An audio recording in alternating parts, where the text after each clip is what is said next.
She has served as an editor of the Occupied Wall Street Journal, a writer of the movement, and she continues to uphold the spirit of Occupy through social media, print, and other efforts.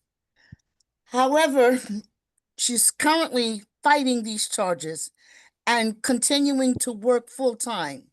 Legal defense is a job in itself, and she needs our help. How can you support our comrade? Well, this is one of the ways you can do it. Don't let them silence the voice of our strong warriors. I don't Send think this is about whatever it's supposed to be about. Buy a Hello Comrade You Will Love t-shirt. Pick up one of the books she's been published in, World War III Illustrated, for example, or No Cop City, No Cop World. Anyway, it's my honor, it's my pleasure to introduce Comrade Priscilla, and many of you who have been around for a while, we're good at this at WBAI. Uh, when Ralph Pointer, our beloved warrior, stepped up to the plate and said, "Come on, let's freeland," WBAI was there. WBAI said, "We got this," and we did this, and together we brought her home. So this is no big deal for us. We can do it. And so it's my honor to introduce Comrade Priscilla Graham. Thank you. Thank you, Sister Betty, so much. I'm super honored to be here speaking with everyone.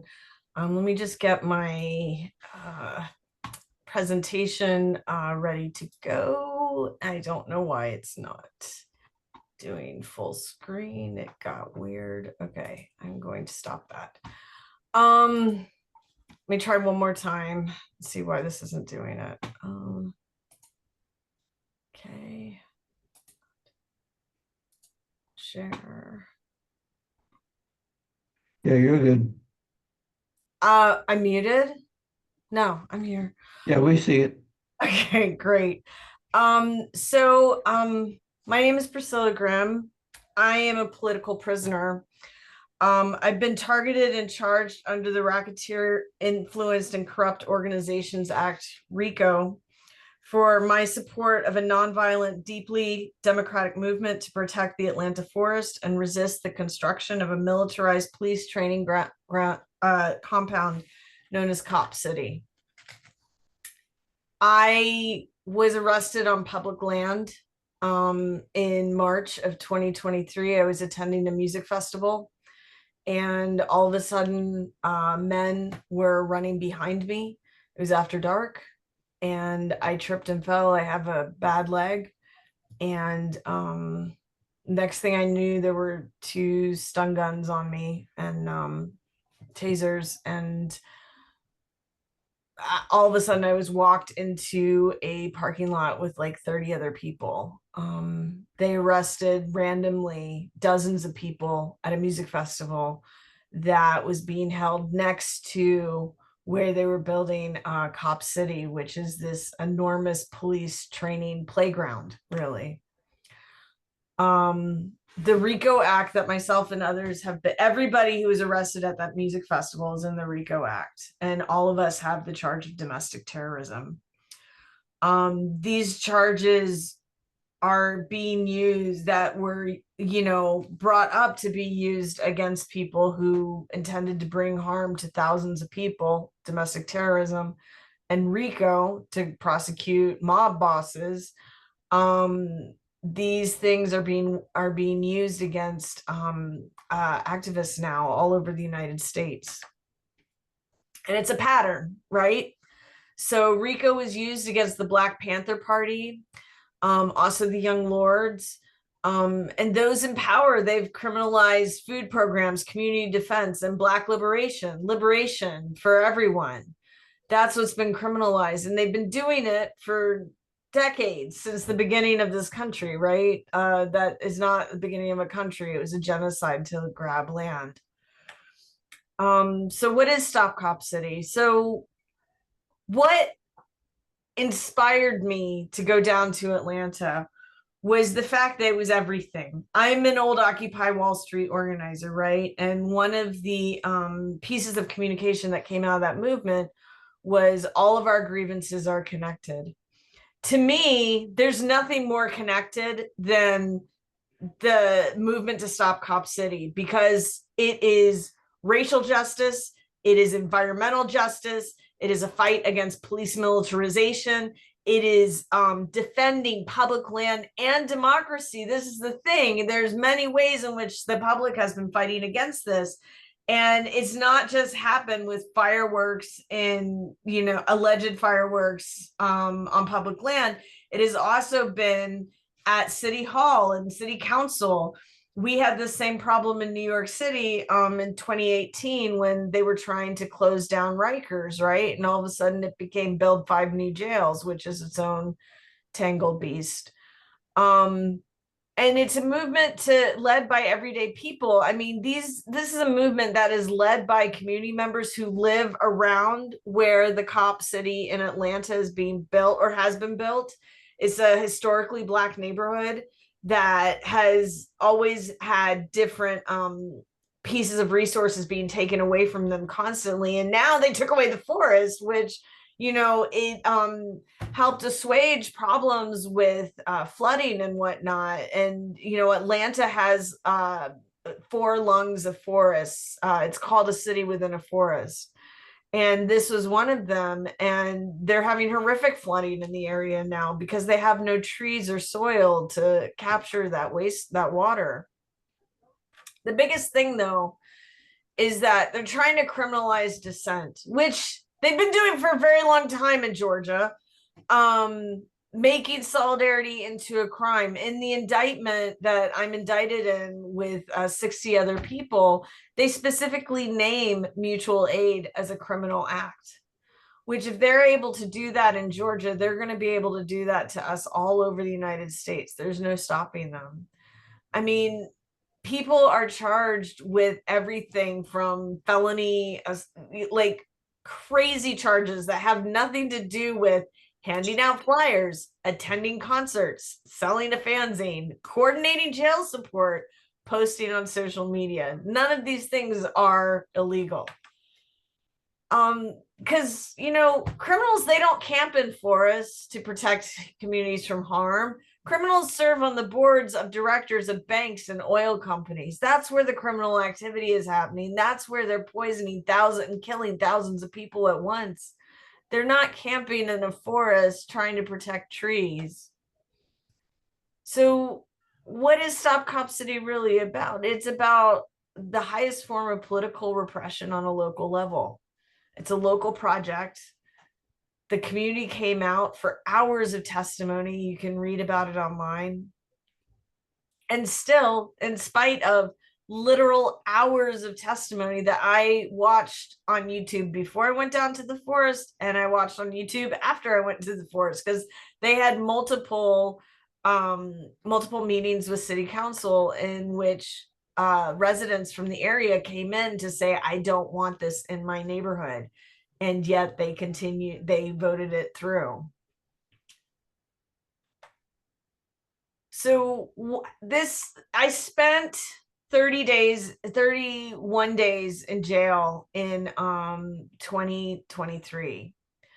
After I was in jail, I had bond conditions from Fulton County. I was in jail in 2 different counties. My first arrest, in which I was inside for 30 days, which I wrote about in an article called 31 Days in DeKalb County Hell, that was published by Scalawag Magazine in Atlanta. And then for the RICO indictment, I spent in jail. Yeah, I tried. Okay, I spent another 27 hours in jail there. And in the Fulton County bond conditions, I have been banned from traveling throughout the United States. I am only allowed to stay in New York State.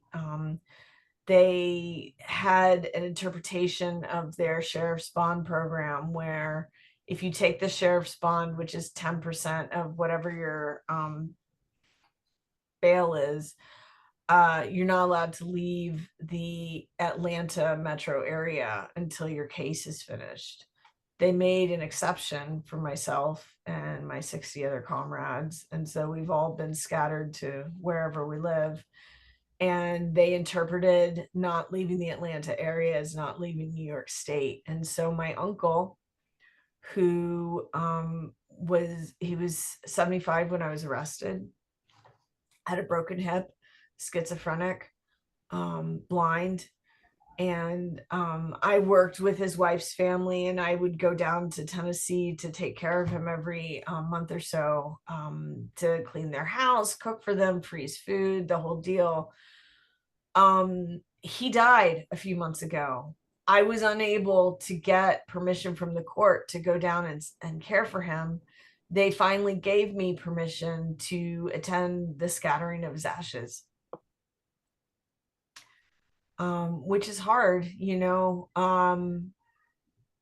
but one of the things I like to remind people is, even though, like, I went through something like this, there are thousands, tens of thousands of people, millions in the United States who are dealing with this kind of ridiculousness, as courts tried to push people into plea deals for things that they didn't do, just try to like send people into prison in different ways.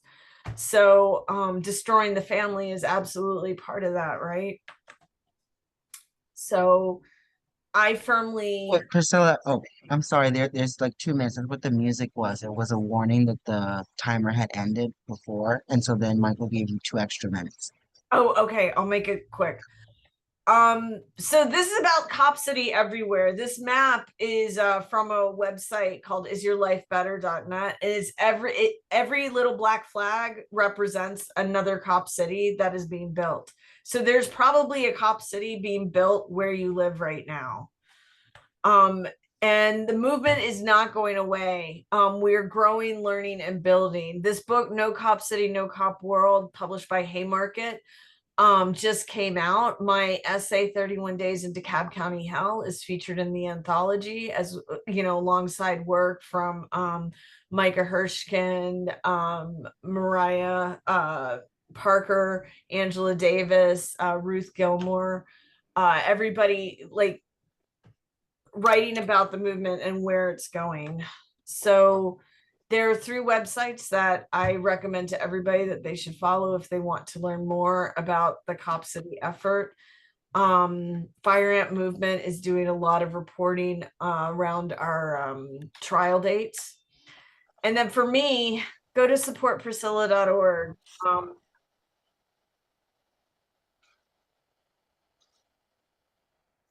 I'll make it very quick. Finding sustainable work has been very challenging. I need financial support to keep my kid and I housed. And I just like to close this with Asada's prayer. It's our duty to fight for our freedom. It is our duty to win. We must love each other and support each other. We have nothing to lose but our chains. And that's it. Thank you. Thank you, Betty, for bringing me on too.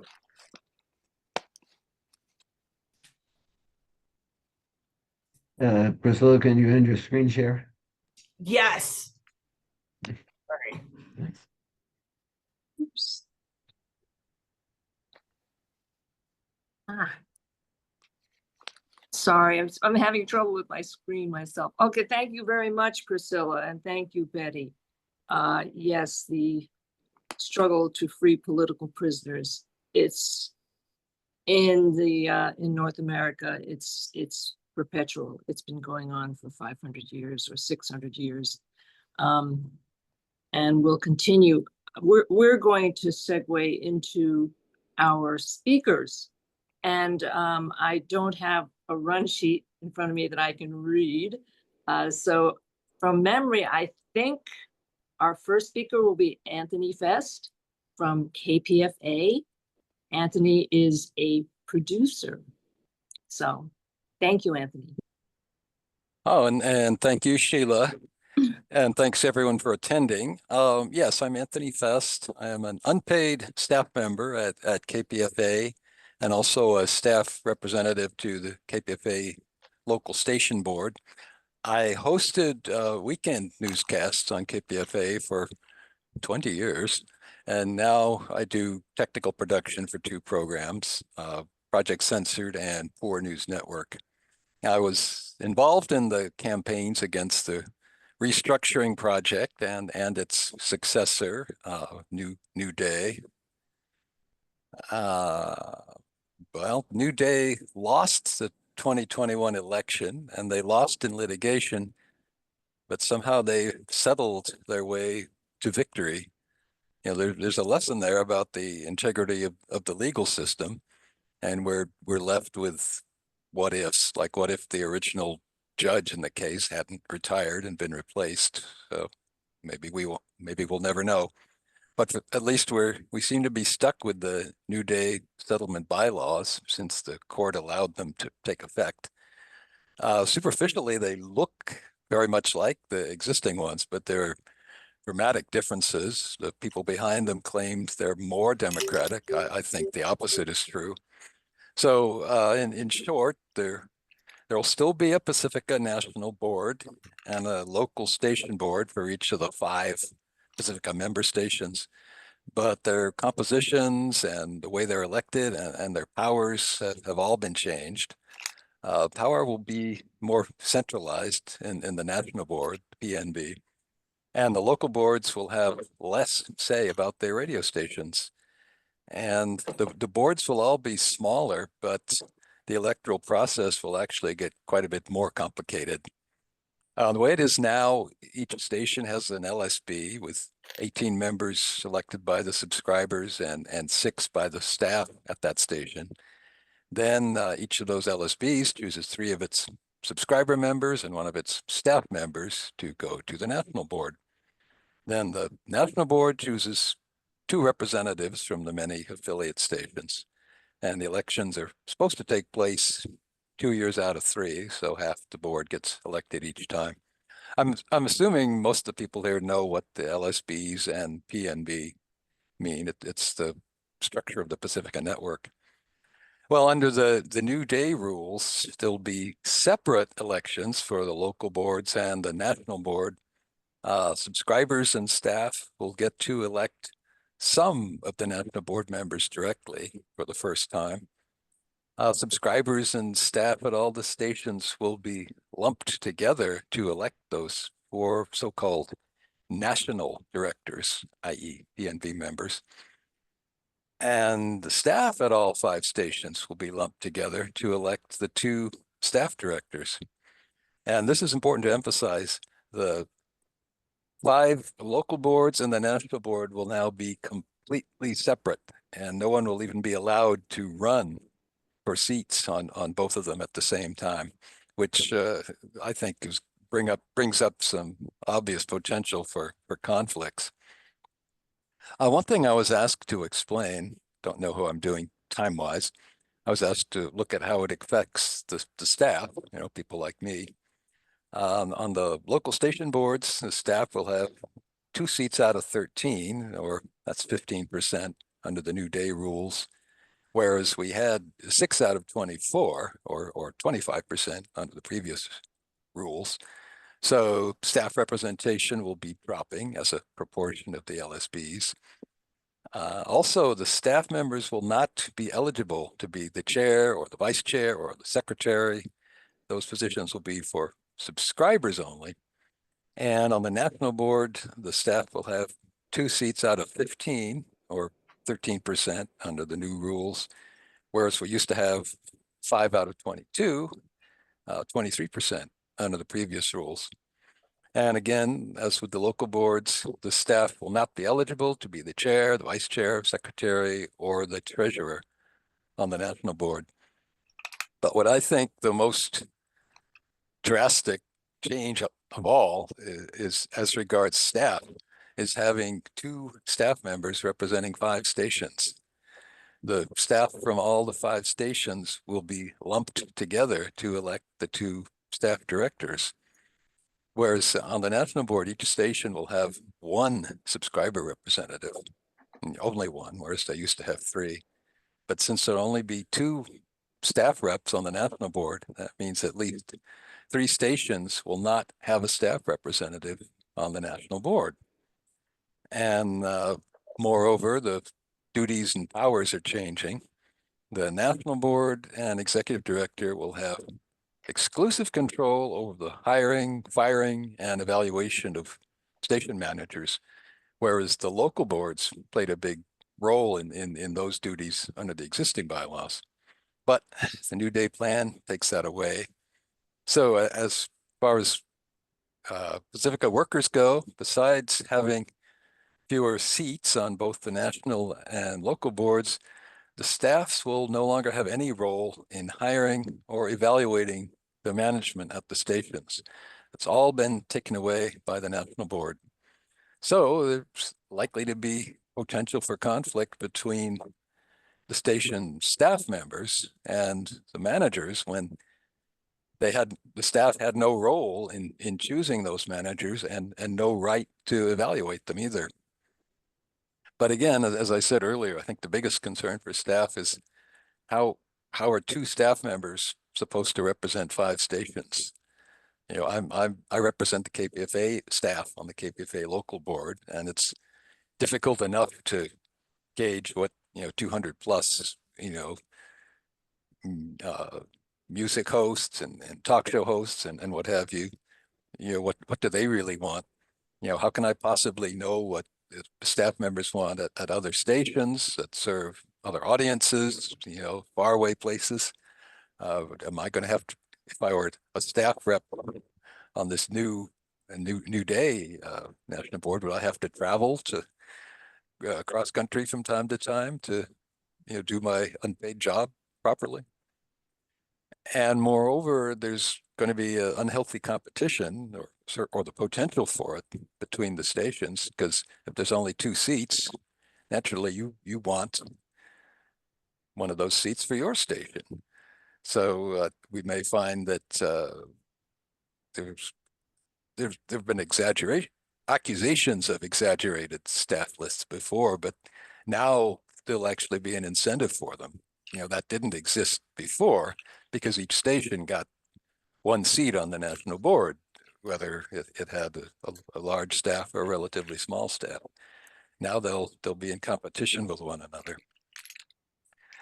So that's a potential for conflict. I think there'll also be potential for conflict between the local boards and the national board, because remember, as it is now, nearly all of the national board members were also local board members. Under the settlement bylaws, the national and local boards will be completely separate and elected differently. So obviously there's room for conflict between the local and national priorities. The local boards no longer have a role in selecting or reviewing their managers. And it's quite possible that the executive director and the national board will choose a station manager whose priorities are different from what the listeners and local board members at that station want. But again, the local board members and the listeners who elected them will have no recourse as regards management. They don't even get to evaluate their manager anymore. So I suspect these potential conflicts are apt to become a lot more common under the New Day bylaws. And remember too, the national board is empowered to undo any action taken by a local board, as it was under the existing bylaws. So if there's any conflict, the national can always win if it wants to. But tell me, how am I doing time-wise? Is there a timing? It's 5 minutes and 30 seconds. Okay, should I finish up and add more later, or want me to continue? Yeah, let's say finish it. Okay, yeah. So that's that's a lot of information in 5 minutes, but of course there's more, and I can revisit this later when my opinions on what's the matter. I basically summarized the changes. I don't think they're good for the network, to put it mildly, and I can explain why in more detail as we go along. So thanks for listening to all that possibly boring but very significant detail. Thank you. Excellent delivery, Anthony. Oh, thank you, Sheila. Um, okay, I believe the format is that we're going to hear from 3 other speakers, and then we're going to open it up to questions and discussion.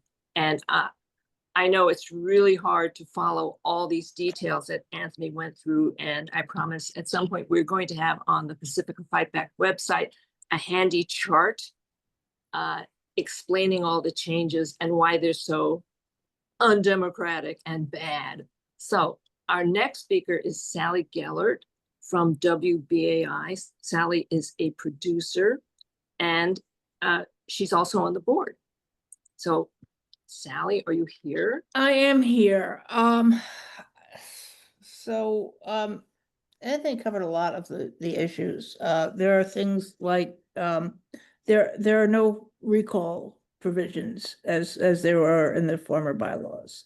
There are the affiliates to slots have to go through their affiliate organization as opposed to the previous way where they did not have to be members of that organization. This whole thing really seems to be designed to centralize us all as one network. And in a sense, there are advantages to that because, I've been hearing projects centered on BAI, but we still need our local control. We need our local voices. It's ridiculous to not have guaranteed member of each LSB or each station at least on the national board. We need to look at these bylaws, and my opinion is we need to amend back out the crap that they put in and decide if there's anything there we like, and remove all the centralization that goes too far. We've got interim directors who are unable to get financial information, interim general managers. That's got to be fixed. Whether that's a bylaw thing or what, I'm not exactly sure. But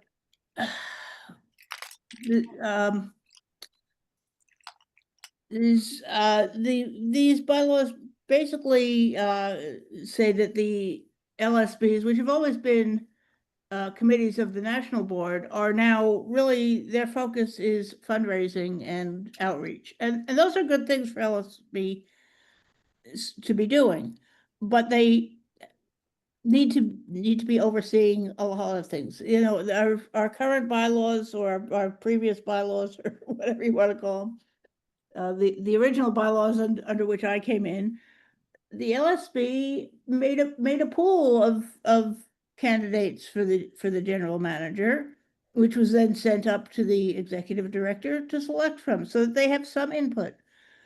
Now what they're doing is saying, well, we're going to redact all the applications that we get in the centralized office and send you what's left without any real identifiers as to, age, race, any of the demographic things. And you can't actually interview them, but, tell us which of these redacted resumes you like. Come on, that doesn't work. Do we even know that they're sending all the actual resumes?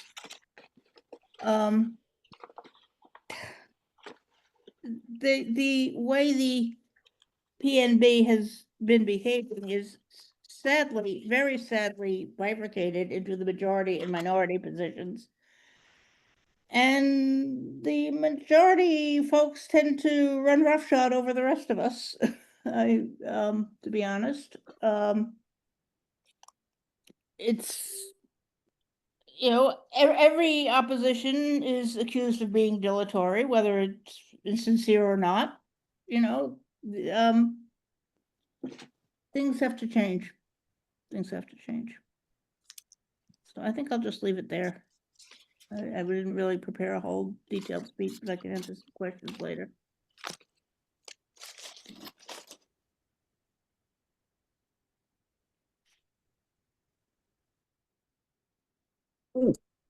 Okay. Takes me a minute to find those little buttons to push. Okay, so our next speaker is Nancy Saibati. Oh my God. Excuse me, Nancy Saibata Nadidomi from KPFT, Texas, our Houston station. And Nancy is she seems to be a lifelong listener. She is I have to say, she's one of the most dedicated listeners that you will, oops, is my, I'm sorry if my camera is off. No, is it working? Okay. Nancy is one of the most dedicated listeners that you will find in Pacifica. I really admire her. She's passionate. She loves the station and the network, and she follows everything with a fine-tooth comb. I don't know about the metaphor, but anyway, Nancy, are you here? Is Nancy here? Doesn't Nancy? look like she is actually. I'm Oh, looking at you're the- kidding. Oh my Unless she's on the goodness. phone. Okay, I'm gonna try and Okay, find can you Nancy. hear me? Oh, Can you hear me? oh, okay.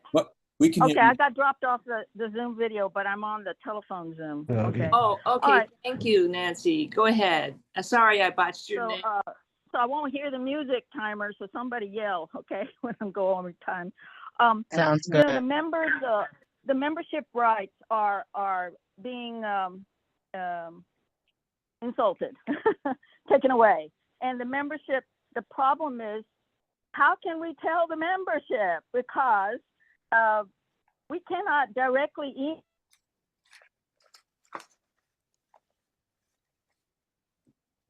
what's going on. You're But broken you up. do. Oh, shoot. If you could just repeat the Okay. last line, Nancy, that'd Just be. keep speaking. Go Okay. ahead, Nancy. You want to skip me and go to Michael? I'm going to rejoin again, try to rejoin on the video part. Is that all right? You, Can you hear me? You sound fine. Just pick up Okay, with okay, I'll continue. Okay, so it's really important that the people here at this meeting tell others, and we have to use all kind of strategy, like call in shows, and tell people at the call-in shows. You know, that's a wider audience. You have more people listening to you.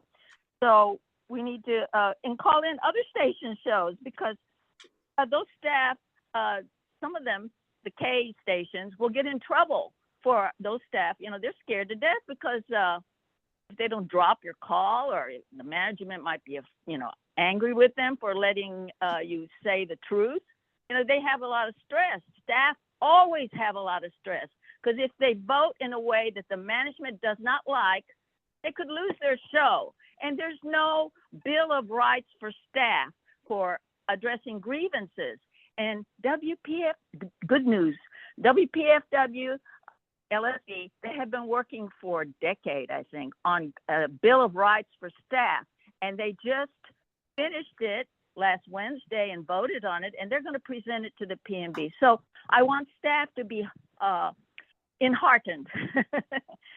This is a long time coming. I haven't seen it yet. I just saw the beginning and the middle part. I haven't seen, long ago. I haven't seen what they've done. So that's good. And people don't understand this. Members don't know what's going on inside, how much staff they have. In my experience, and that's 17 years of volunteering, mostly on the LSB and off the LSB, but I would attend, is there's like a handful of staff that would vote their conscience in defiance of management. Only 5 through 12 years on the board. All right, that gives you a good example of what's happening. Really awful thing, the right of the public to make a public comment is no longer required in this new fascist bylaws. That means that LSB meetings, 30 minutes is dedicated to the public. And today's KPFA LSB meeting, they shortchanged them. At LSB committee meetings, we were not allowed to have any public comment last Tuesday in the KPFD Governance Committee. And most of the stations don't have committees. Like KPFA has almost no committees. I think they have 0 committees. They don't even, let the membership join the committees and participate in outreach, in governance, in elections, in programming. Oh, programming is so important. And only one station has a programming committee where the station members can participate, and that's DC, WPFW. Thank God they have one. KPFA, no. And KPFA does not have a finance committee. And the LSP there has just presented a budget like a few hours or maybe a couple hours before they have to vote on it. They have no participatory right, is not respected.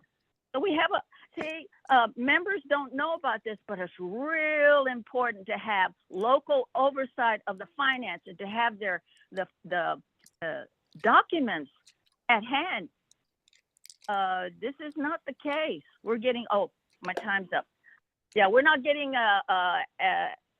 access to financial documents. I'm over 5 minutes. Thank you. I'll talk later. No, I gave you like 30 Thank you. seconds extra. I gave you 30 seconds. Okay, I will. Okay. Yeah, I'm the sorry. right of recall petition. I have 30 seconds more? Okay, that's gone.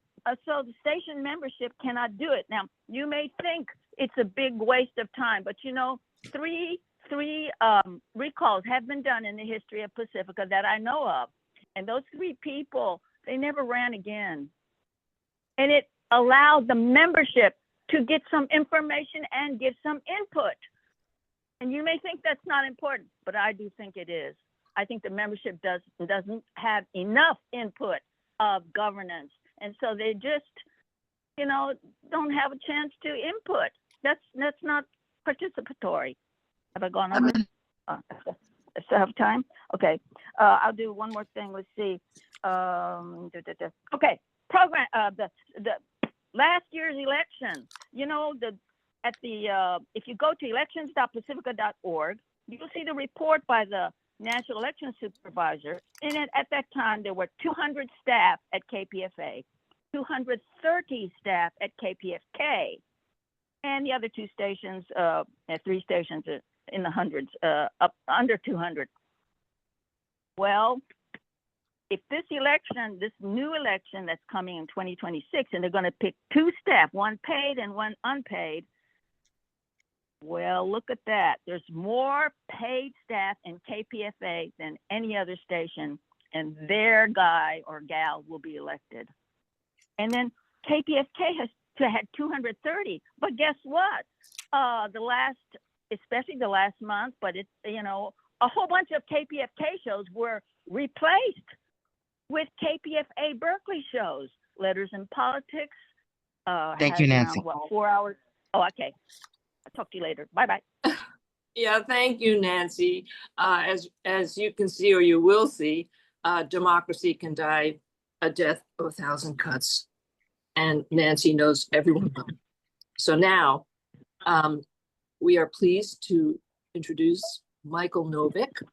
Michael was the former interim general manager at KPFK Los Angeles for 2 years, unpaid, dedicated anti-racist activist who was done away with, along with much of the people of color and indigenous and environmental programming that he put into the station. So I'm sure he'll tell you more about this. Go ahead, Michael. Thank you. Yes, I actually want to take a step back. First of all, I want to thank everybody who did come on today. I want to thank Priscilla for her presentation and connect what we're talking about to that, because I think that the criminalization of the people involved in Stop Cop City is critical to the situation we're facing in this country, which is use of the law to oppress people, and criminalization of media, criminalization of organizing, people in Cop City, the Stop Cop City effort are being criminalized for raising funds for legal defense. So we're facing fascistic types of um, repression in this country against media, and we're seeing the corporate media, bend the knee and kiss the ring or the ass, as the case may be, paying off the federal administration to get approval for, further corporate consolidations they want to carry out. So I want to go back to really why Pacifica exists in the first place. Pacifica was founded by war resistors and pacifists at the start of the Cold War and the Red Scare, and created the concept of listener-sponsored broadcasting. There was no NPR, there was no PBS. The only non-commercial broadcasting was basically being done by churches with radio stations that broadcast their, religious work. Pacifica in the United States created the notion, the idea that something else was possible. And Pacifica, in a sense, was a kind of prefigurative media institution for the kind of world we'd like to live in. It was based on free will donations of support for something that people could get for free, but were willing to pay for because if they did not put their money in, and at the same time, it was based on the free will donations of a host of volunteer media makers and producers, cultural figures who wanted to find a place to air their cultural and political expressions. Pacifica aired the voices of open communists in a period of time when it was illegal to be a communist in this country under the Smith Act. And over that whole period of time, starting in the late 40s when it was created and into the 60s, Pacifica was targeted, as all the media were, for domination and control by the state, and exists in the context of having to be licensed by the state, by the FCC, and in a situation in which most media are corporate dominated, and including the so-called public media. In the late 90s, there was a very, very serious effort to try to take over control of Pacific Foundation by forces closely aligned with the Clinton administration. And in response to that, and attempts to purge the programming at numerous different stations, particularly from people of color, Black, Indigenous, Asian voices, Chicano, and Hispanic, Mexicano programming. There was an effort to make the board itself self-perpetuating. There was a resistance that grew up and a struggle that resulted in the bylaws that we had in effect until this recent settlement. And those bylaws reflect an idea that democratization is the way to protect the communities that we serve and can protect the freedom of speech and freedom of cultural expression on the airwaves, and succeeded in doing so for decades in a period when most of the media were actually dominated by state institutions. The CIA was subsidizing and controlling organizations like the AFL-CIO, the National Student Association, and all kinds of cultural organizations and media personalities in the United States were on the payroll of the government. Pacifica, stood its ground. And the democratic bylaws, I think we should understand, had two key factors. One is that they're about not just representative democracy, but participatory democracy. They created at each station local station boards in which people could be elected to the board, but people could also serve on the committees of that board. And in addition, they reflected the fact that Pacifica, because of its nature, is a kind of federal institution. There are stations in different cities, and each station has its own communities that it should serve, its own political culture, its own history, its own varieties of communities that exist demographically and geographically in their listening area. And the bylaws were structured to allow that to take place by creating local station boards with significant responsibilities for oversight over station finances, programming, management, and to create the national board out of a kind of quilting process from the 5 different stations. All of that has been eliminated by these new day bylaws that were imposed through this court settlement. And it's about centralizing and controlling, and that's manifest in the program you see, for example, on KPFK. I was, as Nancy said, as Sheila said, the interim general manager, unpaid because we did a search. I see my time is up. I'll just wrap it up. I came on unpaid because the foundation could not pay for anyone to do it. And I will tell you that I worked 14 or 16-hour days, 7 days a week for 2 years, in the course of which we got all kinds of new programs on the air, indigenous environmental programs, the Stop LAPD Spying Coalition, the Black Alliance for Just Immigration. All of that programming has been removed and it's been centralized. Most of what's on KPFK now is coming from KPFA, frankly. Morning and evening drive time. We broadcast the KPFA News. We broadcast Letters in Politics twice a day. We picked up Ian Masters, who was removed from the air on KPFK for all of his violations of the requirements. He's been returned via taking him from KPFA.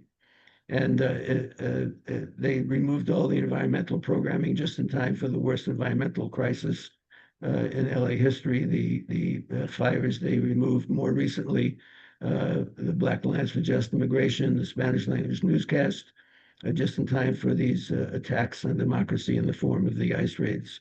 And this is a complete dereliction of what Pacifica should be and the standard that was set when it was created and the standard of democratization. The de-democratization is what allowed these changes to take place.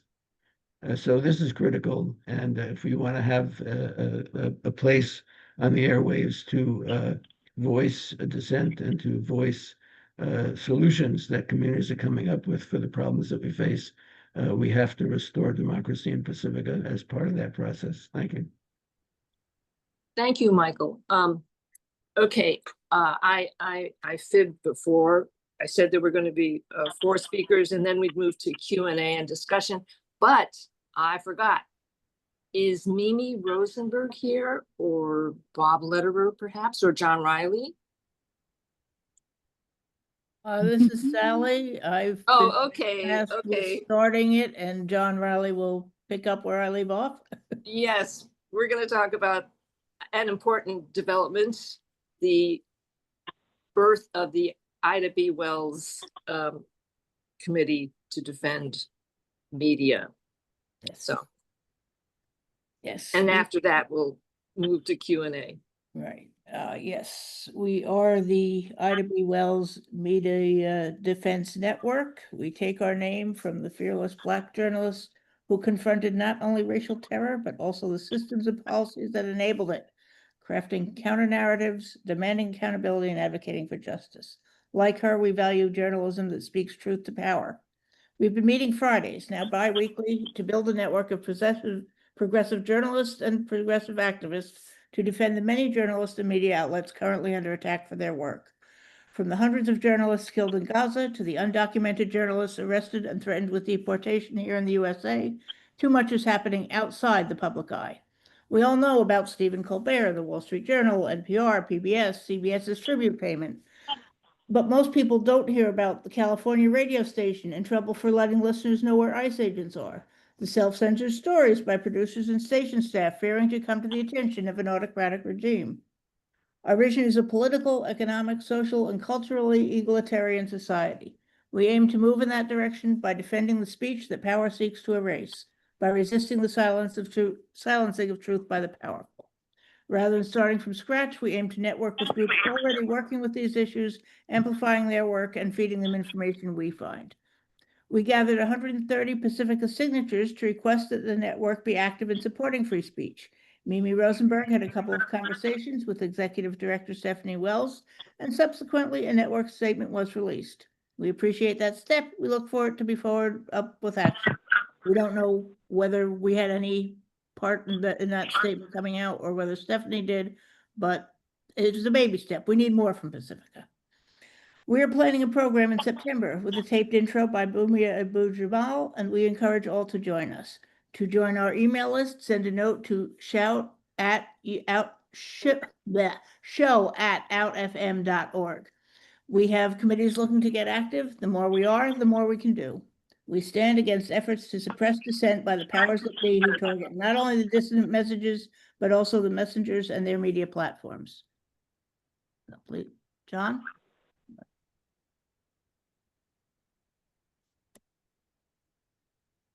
John Riley, are you here? Is he here? Oops, that's not right. I cut out a letter. Ooh. Looks like he's here, but he's muted. Ah, There we go. Email in the chat. John Riley, please unmute yourself.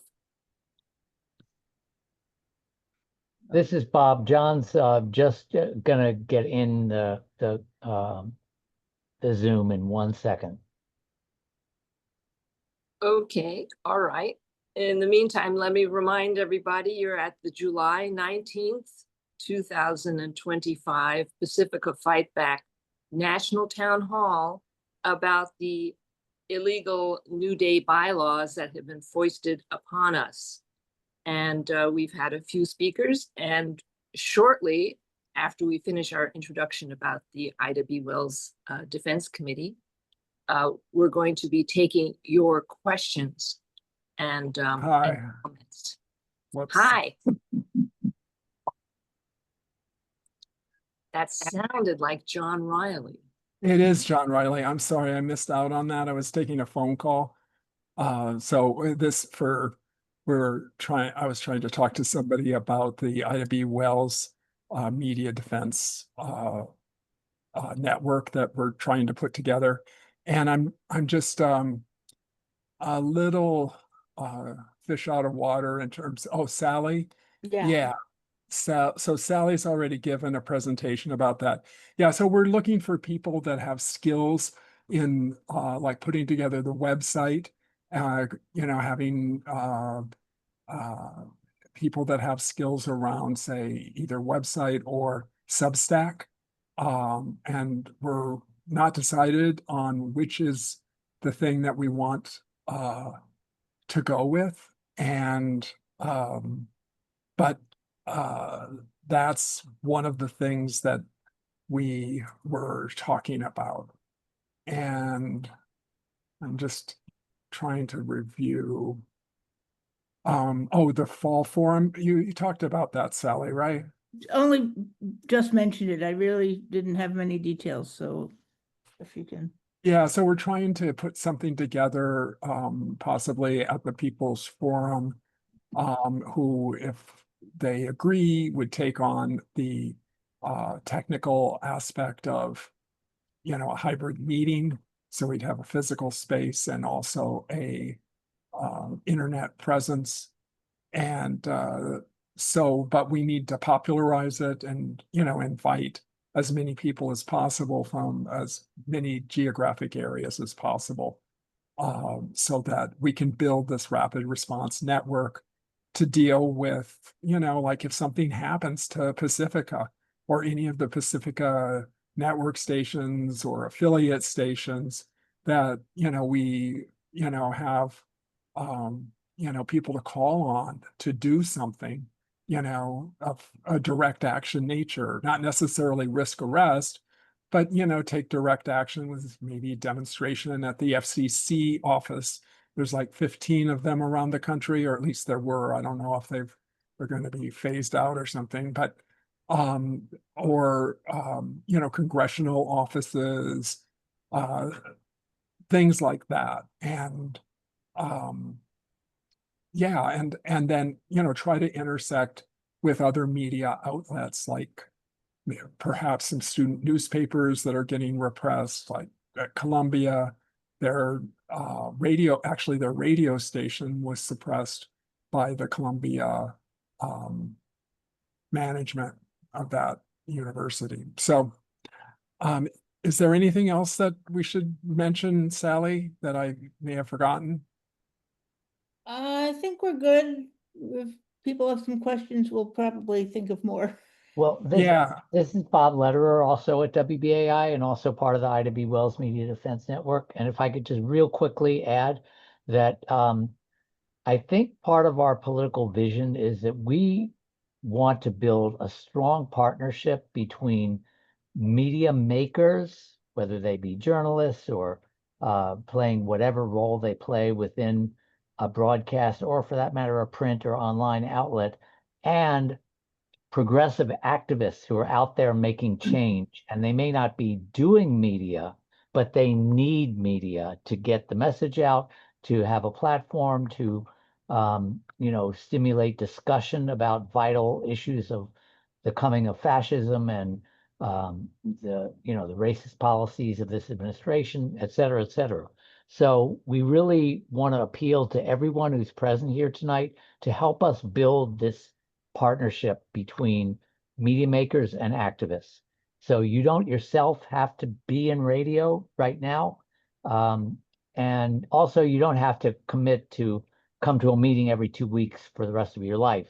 You can just take on a particular task in your skill set or in the area that makes you happy, whether it's graphics or whether it's writing or editing or outreach or whatever. There's a lot of things to be done, and we're just preparing for the onslaught. It's coming. It's already here, but it's going to hit Pacifica directly. It's only a matter of time. It was mentioned in Project 2025 that they want to go after Pacifica as well as NPR and PBS.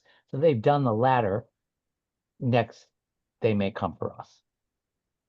So we hope Thank you. join us. Thank you. Thank you, Bob. Thanks, John, and thanks, Sally. It's a great working committee, and I hope people join it and Pacifica Fightback in our coming activities. So now we're going to move to the vegetable and potatoes part of this discussion. But I'm going to ask one of our other hosts to take over because I can't see the little hands that are raised, et cetera, et cetera. And I also want to comment myself. So who would No, like she- I can Sorry, do Sheila, that, actually.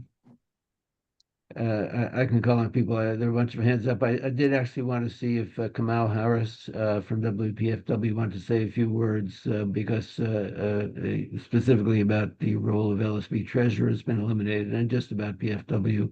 Oh, Before great. we, yeah. Oh, great. Kamal.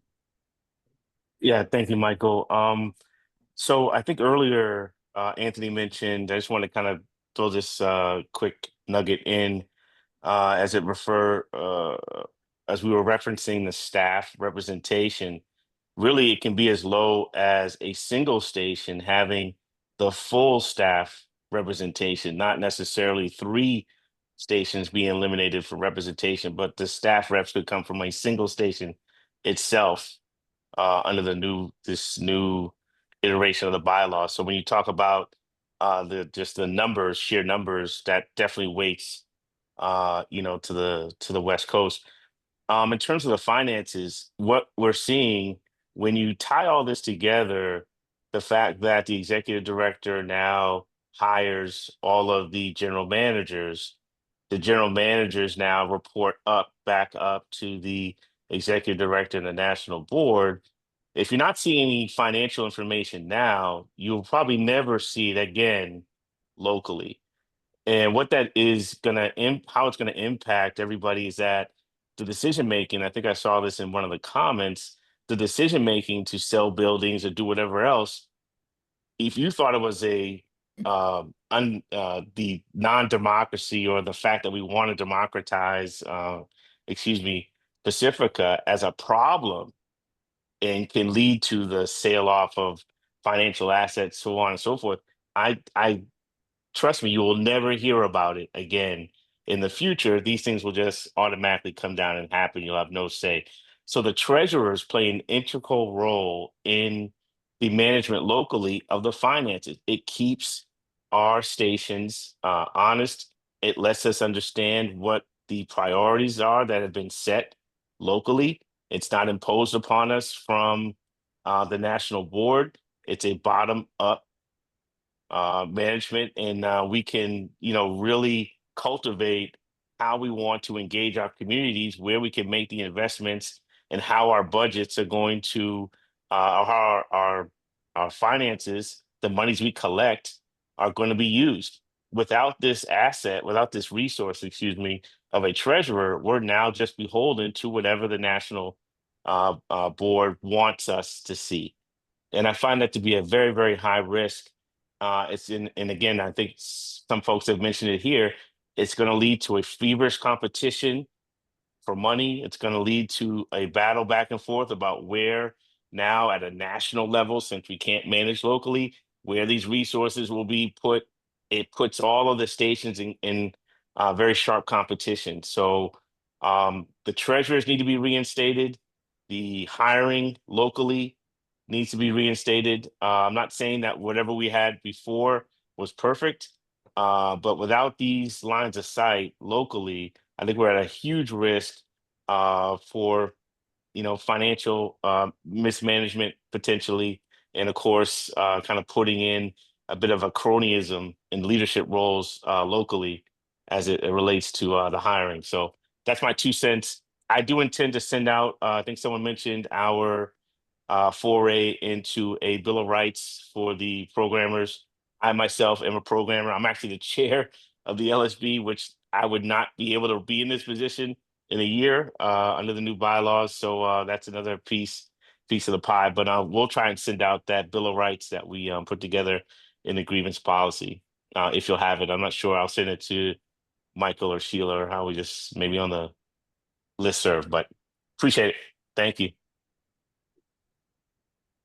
So we do have a few hands that have been up for a while, and I want to emphasize that hopefully out of this discussion, we will come up with some ideas of next steps, actions people can take if people want to get together with other folks from their own station and talk about how to organize locally. That would be great.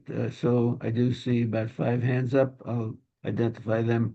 I have Stephen Kaiser, Rachel Barr, Nancy has her hand up again, Bella DeSoto, Matilda Williams, and then James Bryan. And forgive me, Michael. Again, if you're on a phone, I think you can raise your hand by punching certain keys. I forget what they are. Stephen, go ahead. All right, Forgive me, thanks, Michael. Michael. I forget my ignorance, but how did the New Day Pacifica bylaws get enacted? It seems to me that New Day Pacifica has been around for 3 or 4 years. What was it that actually got their bylaws, the law of the land now with Pacifica? Yeah, they adopted them through a court settlement. There was a ongoing litigation between Pacifica and New Day Pacifica that was originally initiated by Pacifica Foundation, which New Day claimed they had won the bylaws referendum, even though it was voted down by the staff members and required their support as well as that of listeners.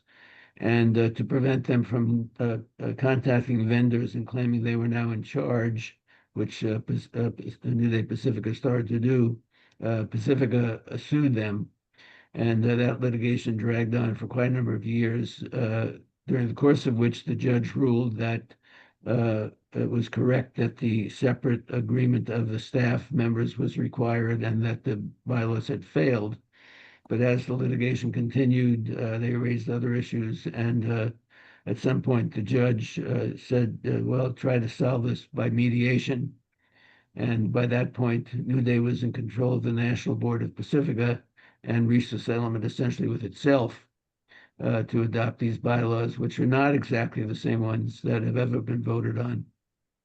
So we're It's going to kind be of a- subject to that until a new referendum can come around to Yes, that's right. modify At it? this point, the judge refused the effort of some people to intervene in the litigation process and declared that the mediation version of the bylaws are in effect.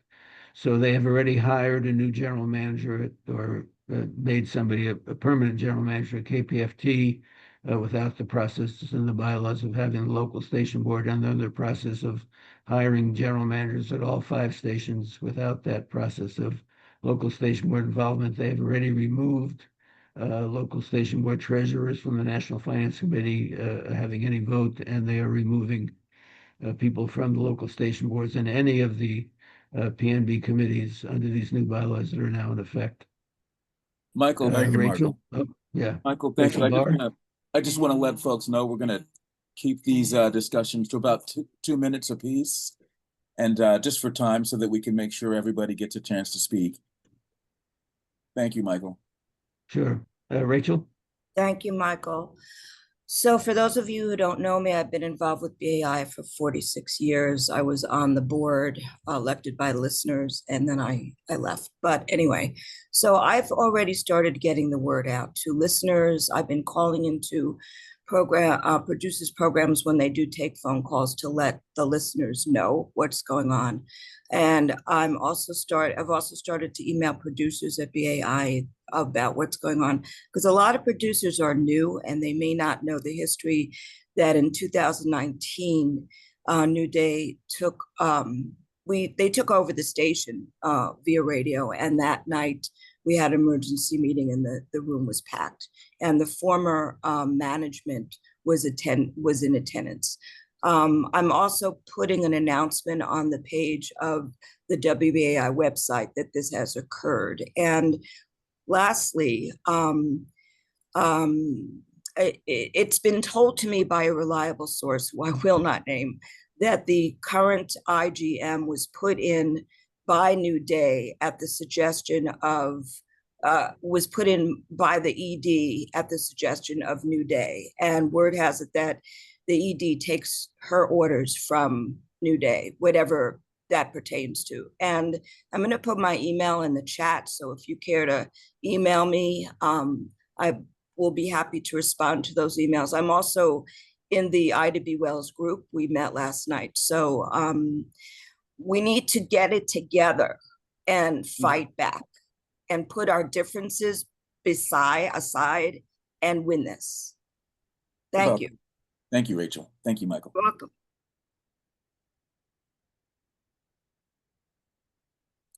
Michael, there was a few hands up. Did you want to? Oh, sorry, I had muted myself. Belda Soto's next, followed by Matilda, James, someone on the phone listed as calling user 3. Kamau Harris has a hand back up. Ruth Strauss, John Riley, Sally. So go ahead, Bella.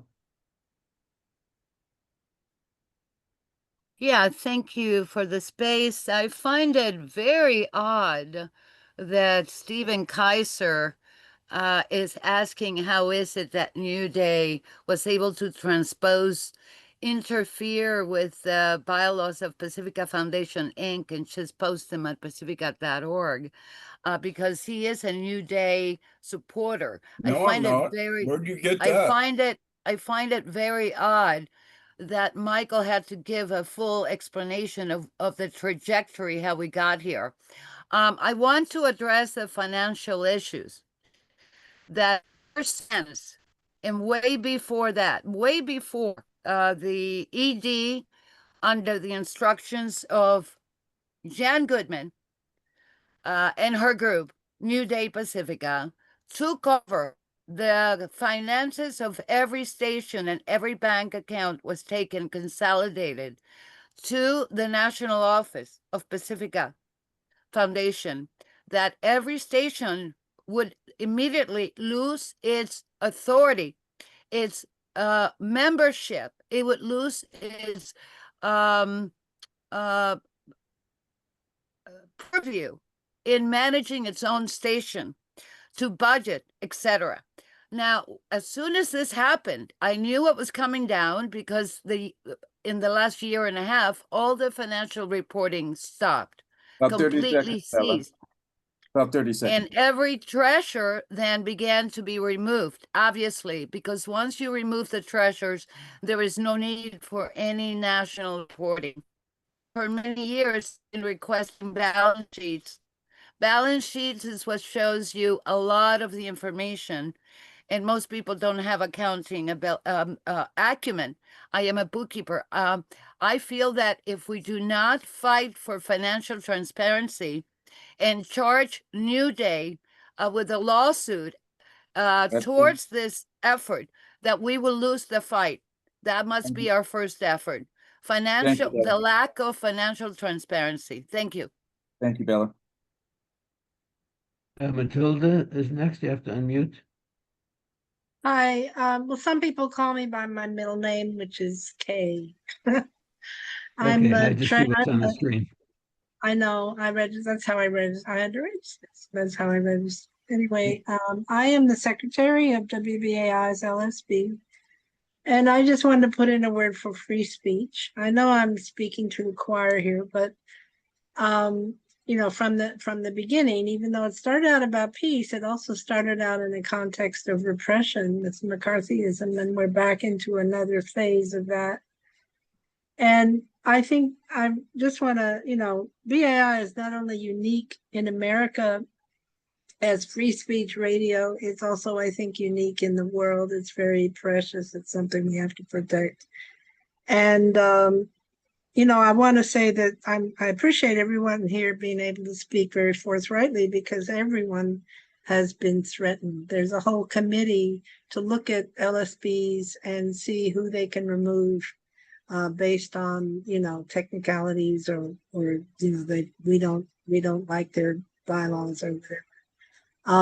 And you know, so I'm just wondering if they're really so much in support of Pacifica, if they're so much, you know, proud of what they're doing, why are they suppressing speech? Why are they threatening people with lawsuits if they're so right? About 30 seconds. That's just a question for people to think of. And then going back to how did we get here? We got here because New Day got, little by little, got a majority on the board. They didn't have it last year. They tried to do it last year. They got it in 2025, and they got it through the same thing, finding technicalities. They got rid of 9 KPFK board members. They got rid of 11 candidates for KPFK back in 2023 election, and they got control of the board. And that's how we're here.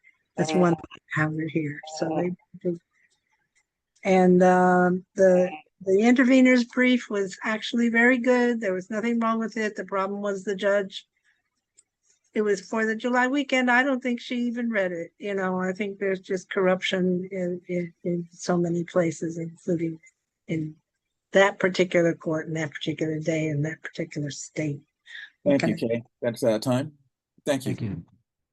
Okay, so I have James Bryan and then call-in user 3, someone on the phone who hasn't been identified yet. Go ahead, James. Okay, yes. Hi, good evening or good afternoon all. I'm James Bryan. I'm a 40+ year listener of WBAI. I've been in the sausage work, so to speak, for 20+ years. And so of BAI specifically and Pacifica in general. But Kamal, I just had a question though. I mean, we're in a situation where without the control of the foundation, and governance matters, no doubt, are clearly go through California and are, you know, are governed under those auspices. But just as the point has come up about the finances, you know, each of the sibling stations are not-for-profits governed by those the non-for-profit laws of those areas. And I'm just thinking that as a not-for-profit, there's a fiduciary responsibility to the memberships of those membership contributions in dollars that are under the auspices of those regional attorney generals, so to speak, or whatever structure oversees them. So would you see a means for us to try and have those localities try to intervene on the point of transparency has come up in a number of ways. So I'm going to leave it at that. I hope I've been clear enough. You can ask me for clarity. Okay. All right. Thank you. You want me to answer that, Michael, or? Yeah, why don't you go ahead, respond? Kamal? Yeah, really quick. Excellent point, James. That goes back to what Bella was saying a few moments ago. I think the most important part, and this is kind of what I was going to say in my time.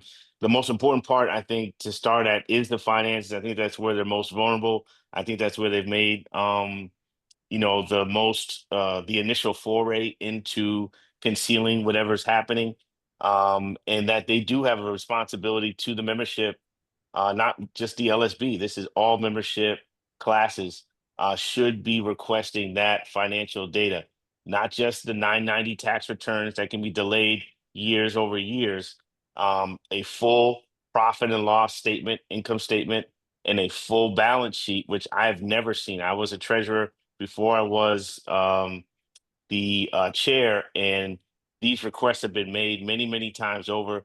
They've never given us a balance sheet. And to me, if we don't have both documents, balance sheet and income statement, you don't have the whole picture. So that needs to be done stat. I think there's write-ins and information we can start to send letter-wise, requesting it, flood the zone with requests for this information at each station, and therefore make sure people are aware that the membership wants to know, and we have a right to know. So I thank you, James, and also Bella, for bringing that up. Thanks. Calling user 3, you're on the phone. You're muted, but you have your hand up, so I assume you know how to unmute and to lower your hand. Can you hear me? Can you hear me, Michael? Yes, that's not who was raising their hand, but go ahead. Oh, okay. Well, my hand's been up, should have been up since Sally spoke early on in the meeting. I don't know what happened to it. I can see the *9 over here. In any event, first off, any decision in California by a judge can be thrown out if you can demonstrate a fraud upon the court. And luckily here in California, that's very easy to do. So I would encourage people who are making that intervention attempt to get in touch with me, because we could easily get that rejection of their intervention overturned. If you read it, it was ridiculous. That, oh, well, you should have intervened years ago, back when, there was no need to intervene. Everything that the New Day people have done in charge is to, put every meeting into executive session, so there's no reporting out, there's no idea what's going on. And they did this basically under cover of darkness. And then suddenly said, yeah, we decided to settle, and here's the settlement, and we win. They settled it themselves. It was a violation of their fiduciary duties to the organization in their own interests, because of course they're the ones who were being sued initially. About Can I ask? about 30 Can I seconds. ask if? Can I ask if you are an attorney in California, able to practice in Los Angeles Superior Court, or if you know someone who is, who's willing to take that case? I am Michael, I'm not an attorney. I am the people of California, and the people of California have an inalienable right to practice the law. This is Ian Johnson, I by the way. understand that, Member of the but local station. It's not that hard to do. There's a professor, Okay. Richard Fine, who could teach you how to do it. But the point is, you could do it yourself. It's not hard at all. All you have to do is prove that the judge is taking illegal bribe payments from the county. And I think the county would be connected to the Democratic Party that's behind this. I think we've had problems with our bylaws for a long time. One of them was that we, allowed staff to be on the boards to begin with. I thought that was a bad move. I'm sorry. But You know Ian, what? I'm sorry, Ian, we're at time. We're at time. If you can. So I'd ask for a minute to revise and extend my remarks, please. How about jumping back on Stack, and we'll make sure to get back to you. How about I'll talk to you guys later then. Bye-bye. Okay. Thank you. Okay, I'll just point out that if it was the staff vote that defeated the New Day bylaws, so that's one of the natures of the bylaws, is that we have two constituencies. We have the listener members and the staff members, paid and unpaid. Kamali, you wanted to speak on your own behalf? You still have your hand up. Go ahead. Yeah, really quickly. So one of the strategies, I guess, or ways to try and solve the problem here is also to try and build in more membership, right? So in conjunction with that, since that's what the LSBs are now kind of tasked with doing, we need to start that right away. Go out, um, send our LSBs out as they are, send those delegates out or members out, begin to build that membership, and then inform them as they sign up to be members about what's happened and what's happening currently. I think that the more events, these would be events now. I'm not just saying, to make phone calls, but to literally post up at libraries, at farmers markets, at any of the venues where there's public settings, because once you start to talk to people directly, and you'll run into members who are at these markets or whatever, we'll add in new membership, and we'll be able to really spread the word about what's happened. I don't There is no way, like the on-air piece is very, very difficult because they are targeting folk. We had a call-in show, and there's already rumors going around that the folks who participated in the call-in show at WPFW are being targeted as well. So there's a way in which we need to do it that's offline, and I think that we can start to have membership drives and inform the new members as well as those who are current about what needs to happen, to bring democracy, or to let folk know that these changes happen in an undemocratic fashion. And actually, we're against the actual bylaws that were in place. There's a way to change the bylaws. It was there already. They knew that. They tried it already in 21, and they just found a little loophole there. So that's kind of what we're trying to do. So thank you. Thank you. Thanks. Ruth Strauss up next. Hi, Oh, I'm sorry, Chair, this is Jonathan Markowitz. I've been holding since the beginning of the meeting with my hand up. All right, that's right. Yeah, go ahead, Jonathan. You were calling you the three. I'm in the Los Angeles Signal area. And by the way, who is the chair? Who's the chair of this meeting? At this point, Michael Novick is calling on who's has their hands up. Okay. There were many elements of what Ian Johnson said, which are absolutely correct. First of all, I want to remind everybody that when we worked on the bylaws, which was essentially from 1991 through 2003 when they were ratified, that's when we set up the elections. Okay, people in New York and WPFW and in the other signal areas have to understand that what we were doing was creating representation on the national board through 5 independent signal area primarily listener voted for seats on local station boards. Prior to our change of the bylaws, only 2 of each of the local station advisory boards, which were appointed, were selected by each of the signal area advisory boards to sit on the national board of Pacifica National Board, the board of directors. But we increased the number of those seats by 100%. In other words, 30 seconds left, Jonathan. The only way you can have accountability in any type of governance structure of this network is if you have representation coming that is selected by the membership of each signal area. And this is what New Day has eliminated. Okay. However, the foundation itself is in the jurisdiction of Los Angeles County. It wasn't originally. It was in Alameda County, Berkeley, Oakland, East Bay. And it was moved to Washington, D.C. for a short period of time in the 90s. Jonathan, we're at time here. Can you really wrap up, or do you want to get back in stack? No, I do not appreciate being. Who is this? Who's speaking? This is Kirby. I'm keeping time. You've Kirby, got you time. have no authority to interrupt me while I'm making my commentary here. Jonathan, I'm you're sorry, at time. Johnny does, because we have 7 other people with their hands up Listen, waiting to this is the speak. bottom line here. Everybody in this meeting seems to not understand, other than Ian and Bella and Michael to a certain degree. I don't know what your problem is, Kirby, but let me tell you something.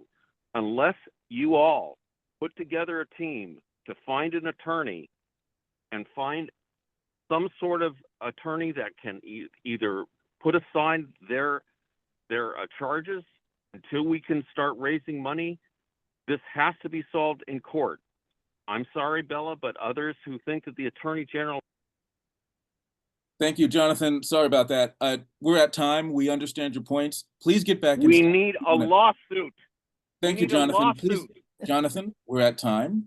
So Kirby, please, Jonathan, please get back. Really a serious. Jonathan, please get back in stack and finish your statement. But we do have a lot of people. Muting me, Kirby. Now stop it. Because Kirby, you're out of time, John. Stop. We want to be John. fair to everyone, and so please get back in stack and use the next. Jonathan, we don't have time for this kind of back and forth nonsense. You've got every right to get back in stack. Stop muting me. Okay. All right. Thank you, Michael. Yeah, Ruth Strauss is up, followed by John Riley, Sally, Charlie. I'm sorry, John, if you keep shouting, we're going to put you. Him, please. Thank you. If you have control over it. Go ahead, So Ruth. I've been a member for 30 years, and this may seem irrelevant. First of all, I want to thank everybody for going over the bylaws and all what's been going on, because I, don't really understand it. But I just want to point out that the building that was sold that, helped Pacifica stay afloat was the building in Los Angeles. And that building, at least a lot of the, pardon? If everyone could, while I'm talking? Go ahead. Go ahead, Ruth. Somebody was speaking without permission. The Just bottom continue. line is that building was, the rent for it was, I'm sure, paid in large part by the membership in Los Angeles. Now they are doing a capital campaign for to rebuild or repair our tower. However, you cannot stream KPFK on a cell phone. It buffers and it does not work correctly. You have to get a transistor radio or whatever you call them these days. I am not going to listen through iHeart. I am not a commercial dot for iHeart. So I just want to say that, funds are being mismanaged, and like they say, you can't put lipstick on a pig. If you raise money for a tower that you want to broadcast, the largest signal from west of the Mississippi, but you can't, access it on a cell phone. That's just ridiculous. I just wanted to put that out there, and thank you very much to everybody. Thanks, Ruth. I'll just point out briefly that there were a lot of commitments made about how the money would be parceled out from the sale of the building, none of which were honored when the money actually came in. They unfortunately had to pay off the entire low-interest, long-term idle loan for the bulk of the money, and a small amount of the small business FCC loan, the small business loan. Yeah, the small business loan was a low interest one. They had to pay off all of that and most part of the FJC loan, and very little went to cover anything else. Go ahead, John. Yeah. Riley.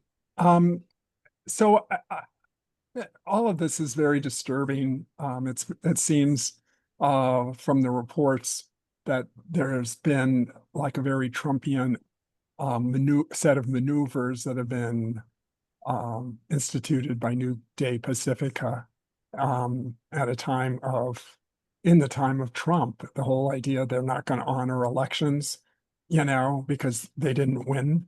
And then they're going to try to completely circumvent the whole process is extremely disturbing.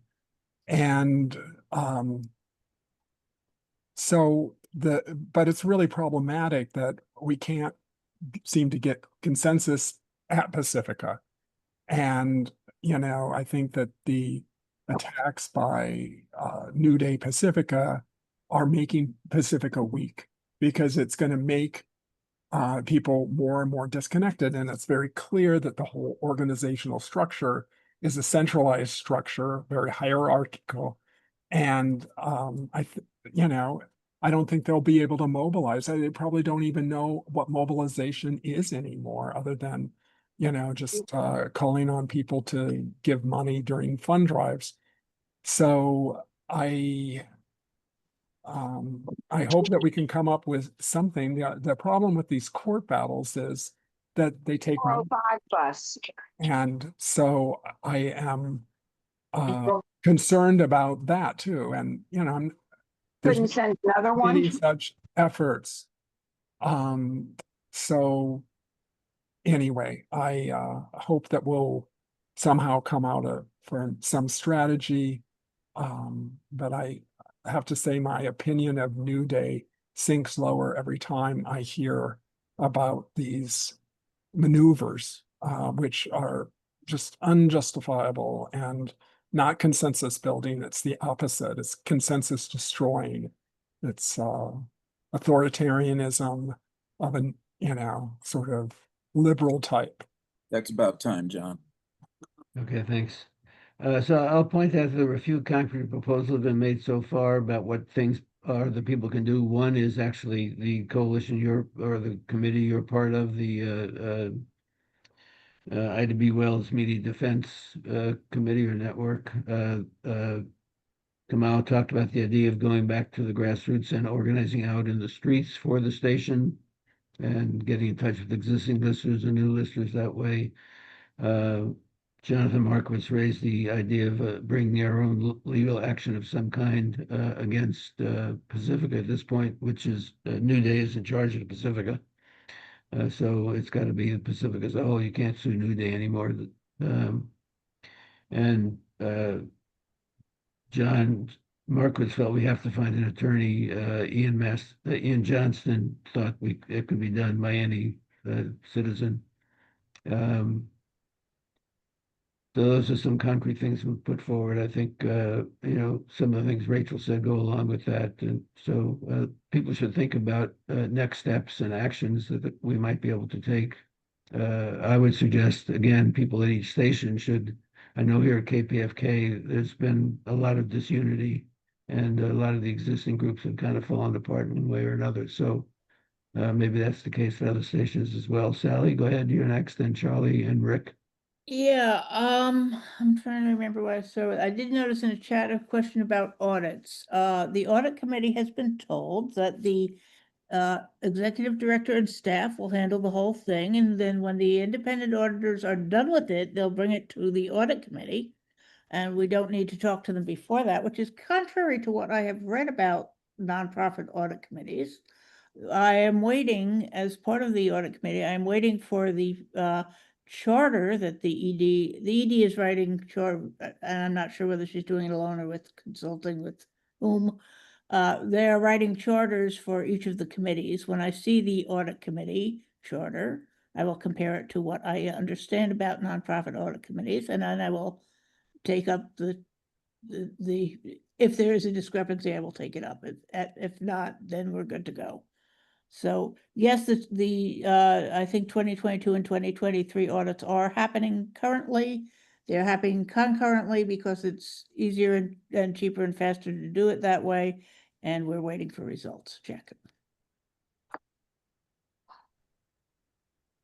Yeah, thanks. The last financials I think they posted, or the last 990s are, way behind the current realities.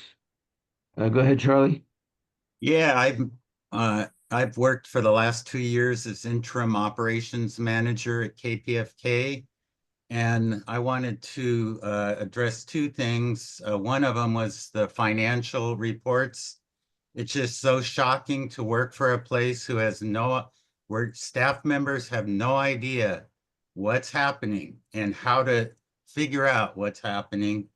I would say universally, every staff member at KPFK, including the present GM, is totally frustrated with the lack of transparency and accountability for funds. One example is, what should be happening is a national report that integrates with local reports.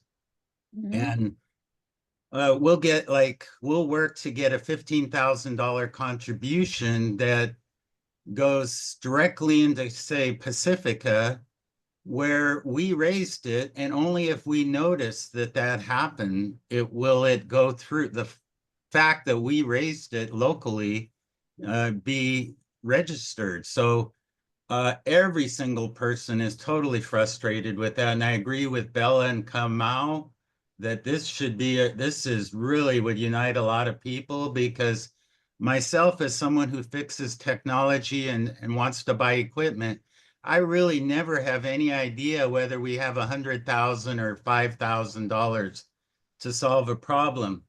And I've asked the ED since we sold the building. Supposedly, we had $500,000 or $600,000 to spend locally, which pretty much evaporated. But one of the things was $100K put aside for an audit that was supposedly to benefit us. And the way it would is, if we did have an audit, we could go out to large donors and tell them, look, we've audited ourselves, and you can feel assured that your money will go where you think it's going. Well, that's every time I've contacted the ED for progress on this, I don't get any response. Charlie, we're at time. The final thing I wanted to say was how local democracy, even in the station as the staff, how that has declined with the change of our GM. Our past GM, Michael, of course, would hold staff meetings once a month, technology meetings once a month, where he would hear all the concerns and ideas of the staff. That has not happened once since Michael has left. And the reason it's important is we'll have a tech meeting of 6 or 7 people, and we can talk all we want about what we need and why we need it. But if there's no GM there to listen, it's like, why have a meeting if no one in power is going to listen to you? So the lack of democracy now under the new system is just egregious. Thank you, Charlie. Yeah, that's all I wanted to say. Thank you, Charlie. I think it's well said too. Let me just say that the ED's the public version of the ED report that was released, I think the last PNB meeting, it does say that they, as Sally said, they've contracted for a joint audit of the 2022 and 2023 fiscal years, which is two fiscal years back and 3 fiscal years back, but I guess that is underway. Go ahead, Rick. Okay, hey, thank you. Thank you, Michael, and appreciate being involved in this meeting. I come in as a kind of a non-aligned person, relatively new to KPFK as a participant. I have been I was in touch with Michael when he was the interim general manager, and I have reached out to Maggie with some ideas that I think might help improve programming without changing the content or the politics of the station. I'm concerned with a lot of what I'm hearing here. And Anthony, I want to address you more particularly. I came in during your presentation. I want to listen back to it. That was a lot of valuable information and detail in there. One of the things I wanted to ask about was the size of the PNB previously, and maybe the KPFK, because that's the station I'm more affiliated with, KPFK, LSB, what they had, their size had been versus what the size would be or will be or is under the new bylaws. The context for myself is I'm a co-founder of KMUD Radio in Humboldt County, a very successful station for about 38 years. and was involved in a lot of different ways. And the way we set up our board for, albeit a small one station network, was we had a 9-member board, and we still have a 9-member board. 3 members are elected by the staff, 3 members are elected by the listeners, and 3 members are appointed by the board to fill out those positions. About 30 seconds, Rick. Sure, thank you. I was involved in that. I didn't find any issues with appointing members of the community. And of course, anyway, so I wanted to say that is my experience. Being a network, it's got to be larger, but I would like to see if you could feedback to that, because it seemed like, if I understood that the previous board, the PNB, had 20 members, 24 members, it becomes a little unwieldy. And I wonder what Fightback can propose as a counter measure to what is being set out. I hear a lot of people disagreeing with the new bylaws, but what I want to suggest is people think about what the proposals are that Fightback is bringing for change. Thank you. Let me write some answers in the chat. Okay, thank you, Anthony. I'll be watching. Bill has a hand up. Yes. Thank you, Rick Cooper. I reached to you months ago to see if I could convince you that New Day Pacifica was trying to take over had been trying to take over the foundation. That was not good. I explained many issues to you. You are a runner-up. You are next in line to come into the local KPFK LSB. And so that puts you at a position of making some important choices. So, but it doesn't seem like you may still not want to. You'll stay with New Day. My concern is this. Maggie LePeak, the IGM that was put in there by New Day at KPFK, has no desire, has no interest in any democracy whatsoever regarding its programming and the programming structure. Has never once come over to the LSB meetings, has never come over with any reports.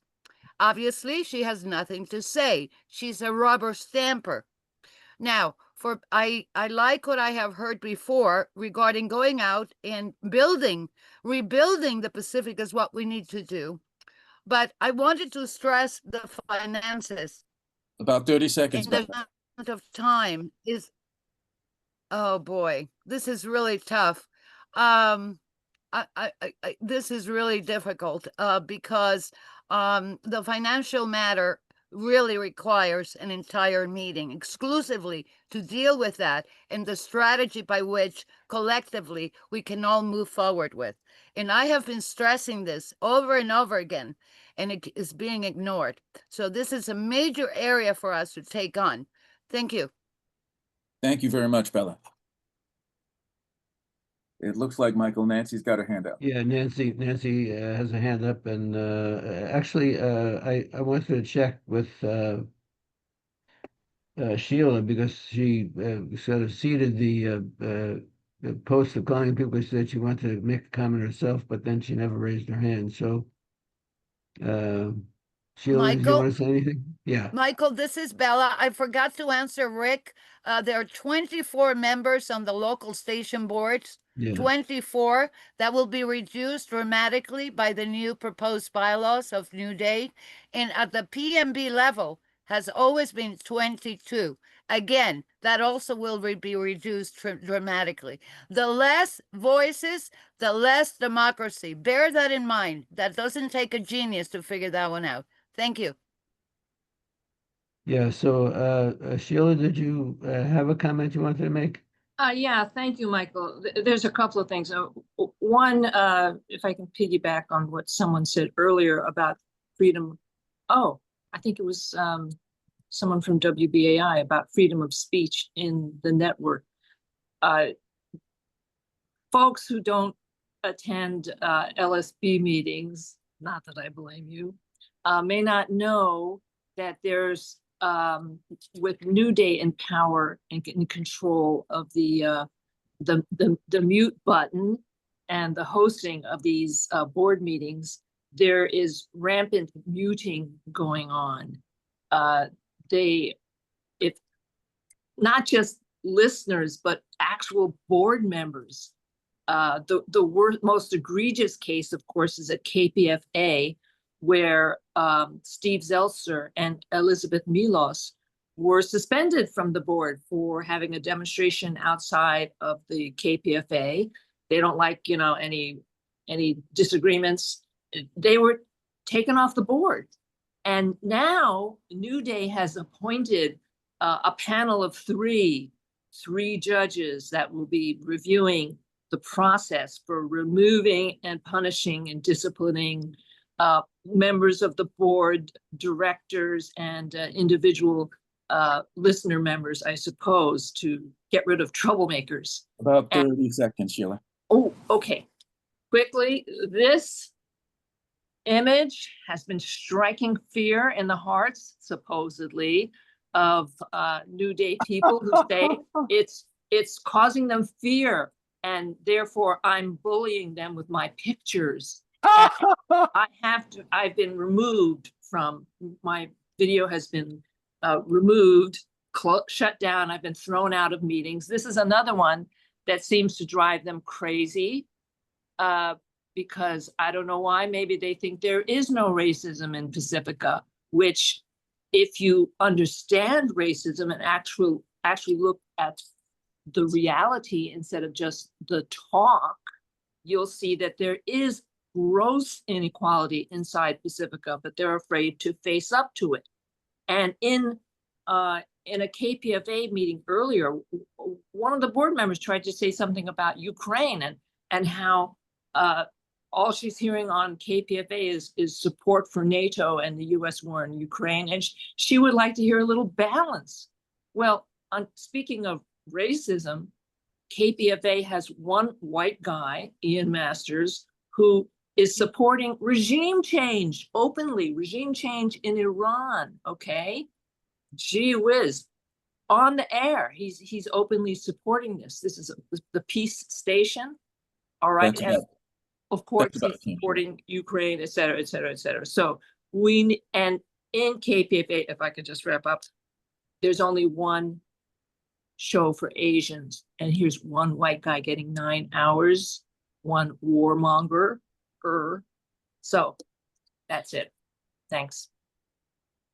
Jack Neff had his hand up at one point, and then I don't see it now. Are you still interested in speaking, Jack? No, thank you, Michael. I took my hand down. Okay. All right. Serene and then myself. Go ahead, Serene. Thanks. So Bella called for a meeting exclusively to discuss the finances, and I see Kamal has seconded that. And I know we're about ready to wrap. I would like us to agree to do two things. I'd like to propose two things. One is that we do have that finance meeting looking at the auditing process. We're auditing, the audit committee is being told you don't need a relationship with the auditors. Anything that is needed, the ED will let you know. And I keep insisting that the audit committee exists to provide a check on management. And it doesn't mean that management is doing anything suspicious. It means that's the job of the audit committee, to take a look at the process using the professional eyes of the auditors. I was told that was misinformation or disinformation or something. Of course, I was interrupted and probably muted. They do that all the time. So I would like us to maybe set a date for that finance piece. I also think we really just need to go through these 50-something pages of bylaws, because it is clear to me in listening to LSB meetings and listening to PNB meetings that not only do many of the newer delegates, so we've been operating under these revised bylaws since 2003. That's 20-something years. Everybody else in the process has aged. I'm still my youthful self. But in those 20-something years, those people who weren't involved in building it and discussing it and arguing for this provision or that provision, people who haven't been on the boards and doing the debate when amendments come properly to the body. About 30 Um, seconds, Serene. Thanks. They don't know what's in the bylaws, and it's really important before you decide in order to understand how much we have been wronged by this process, you have to know what we lost. So I'd like us to also set some sort of regular schedule to discuss the bylaws. Thanks. I see Sheila has a hand up again, and then I'll call on myself. Yeah, thanks. In response to what somebody said earlier, perhaps the person who came out about, well, what are our ideas about the bylaws? PK McCary, who unfortunately couldn't join us today, had a great idea, which was that we have a bylaws convention in which people actually do talk about what they would like to see in the bylaws. And of course, I agree with Serene that we have to know what was and is in the bylaws, very well before we can go on. And I must say, congratulations, thank you to everybody for coming today, because something like 60 people showed up to talk about bylaws. I was convinced that bylaws would like bore the pants off of most people. But maybe we're all wearing skirts today, I don't know. So that's all. So bring your ideas to future meetings, okay, everybody? We want to hear them. They probably showed up to fight back. That's the impetus, is to fight back. Yeah. Or whatever it is Bella we and need then to myself, and I think we're conquest. going to wrap it up because it's just about 5 o'clock. Okay, thank you, Michael. Thank you, everybody. I have been going for a bylaws convention for about 15 years, and I was there on a subcommittee dealing with the bylaws that were adopted in 2003. So I know what's been going on, but we cannot have a bylaws convention in state disarray that we are in currently. However, we are calling for 2 meetings here. One is to deal exclusively with the financial aspect, all the entanglements, all the issues surrounding the financial matter, the terrain itself, how and how it impacts each station and the network. Also to deal, while dealing with the financial matter, to also unearth the provisions that were passed in 2007 by the PMB regarding financial standing committees at the local levels. Jan Goodman has denied them, has paid no attention, and has made believe that they do not exist, that these rules and regulations were never voted on and do not exist. Therefore, she canceled all the local committees at KPFK. The same has been done across the network, and they continue to be closed down. So all of this is connected to the financial issue. Now, Serene is calling for another meeting exclusively to deal with the bylaws. Okay, we need to separate the two. Okay, so I call that we arrange for a very important meeting to deal with a financial matter. Okay, because there's a lot involved in thanks. that. Yeah, so we will go ahead and try to convene such a meeting. I think we should convene also not a convention, but a discussion about bylaws changes we'd like to see made. One of them that I put forward and was, I believe, voted down was money out of Pacifica politics and elections. I think that's been one of the key factors that's been problematic, is that the elections have been bought by people who have deep pockets and political partisan affiliations. So I think that we will put forward, if you're interested, maybe put in the chat, if you're interested in being on a committee to look at finances. And as part of the finances and district transparency, I think we have to look at what the financial base of Pacifica can be at this point.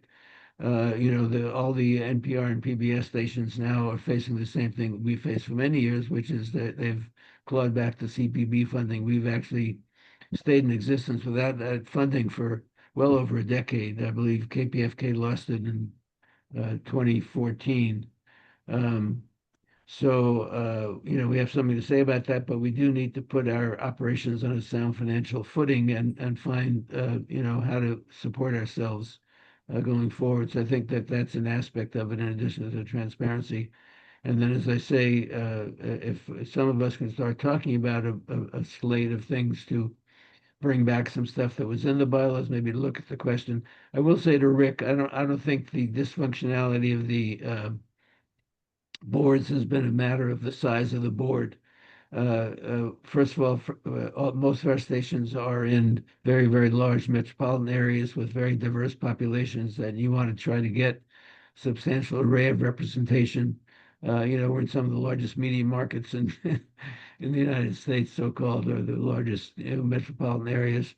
I think the dysfunctionality of the boards reflects a conscious policy by the people who don't want democratic governance to make them dysfunctional by having had a rule or ruin strategy for years in which they try to prevent any kind of coalition of people with different opinions about some things, but can all unite around what Pacifica should be. So, cutting it down to 9 or 15 is not the solution. The solution is trying to find ways to hear each other out and, in good faith, collaborate across differences, which is what the bylaws were designed to do. And I'll reiterate what I said at the beginning. It was designed as participatory democracy. I don't know. I don't know if the IGMs now have been on the air. I was on the air monthly for 2 years, more than monthly, because I would go on the Spanish language programming as well.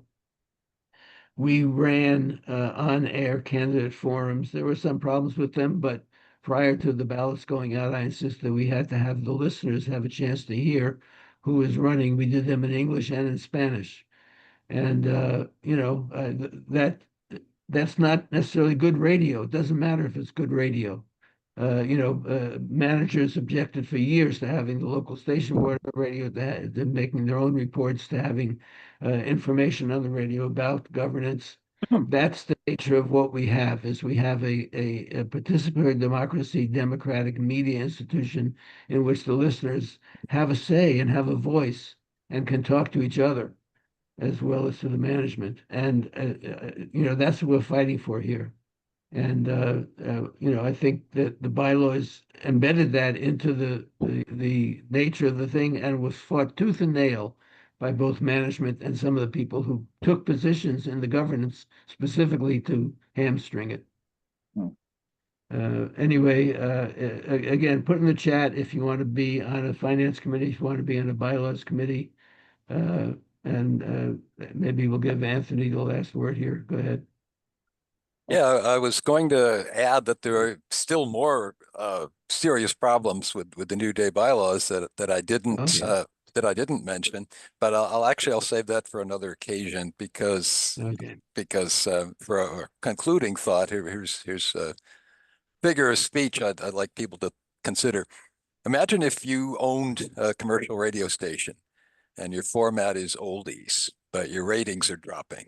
So you bring in a consultant, and the consultant might say, well, you could switch to hip hop, you could switch to country, you could switch to talk. All those formats are doing pretty well, and why don't you consider one of those? The thing is, whichever course you took, you would also be replacing your audience. That what goes unstated in the commercial radio world. They care about ratings and how much money does our audience have? How large are they and how much spending power do they have? That's the concern, not who are they. So I say we have to preserve our peace audience, whether or not it's as well heeled as the audience that'll listen to somebody saying, oh yeah, we have to stop Putin. we have to send F-16s to Vladimir Zelensky. No, if you put more opinions like that on the air, you don't realize it, but you're driving away the peace audience. We Yeah. should be uncompromising about peace. That should be our format. Absolutely. So About 30 with that seconds. with that thought, and as I say, it doesn't matter if the Democratic Party flunky audience is larger and more well-heeled. Peace should be our brand, just like conservatism is Fox's brand, if you'll forgive that analogy. So in that spirit, thanks to everyone who stuck out the 2 hours with us. Okay, last few comments. I see Rick's hand up, Nancy, and then Colin used at 5, and we'll call it a day. I will tell people we'll have the video of this, and we'll get it up on the website for Pacifica Fightback and our YouTube channel within the week or so. And we'll try to get the chat around to everybody who participated. Go ahead, Rick. Thank you. Yeah, I just wanted to feedback to you, Michael. You made a really good point. I get it. It's such a diverse community as Los Angeles, Southern California. That this KPFK serves. In fact, that's what the station you and I have been affiliated with. Me much less than you, of course. And so I understand that. I'm just wondering about the unwieldiness of the board, and if there are some ways that can be made more functional.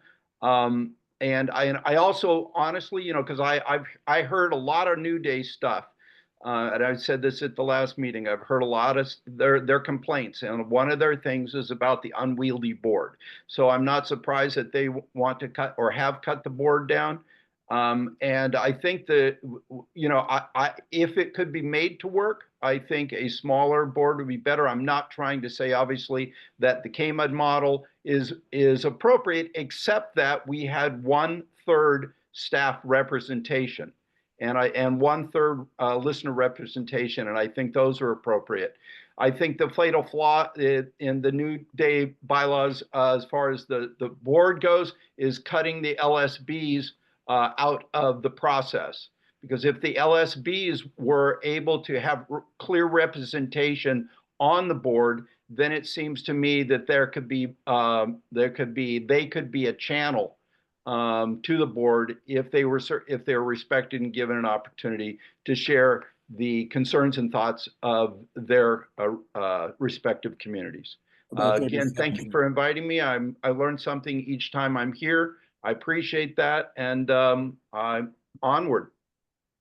I'll give you 2 quick responses. I was elected chair of local station board the first time on a 12-12 tie vote and a coin toss, and we had a functional board for the year that I was the chair of the local station board. The other thing is that I tried to make the committees functional and to do most of the work in committee, so that the finance committee would work on the budget, the outreach committee would work on outreach, the program oversight committee. And the second time around, I could not get any of the New Day people to actually participate in those committees. They would come to the meetings, they would gripe about how dysfunctional the LSP was, and they wouldn't do any of the work necessary to make it happen. That's my honest testimony. Colin used a 5, and Nancy, and then James, and let's try to wrap it And up. I testify to that, Michael. Thank you. Colin, use the person on the phone with your hand up. Caller user 5, Jonathan Markowitz calling back. Go ahead. Okay.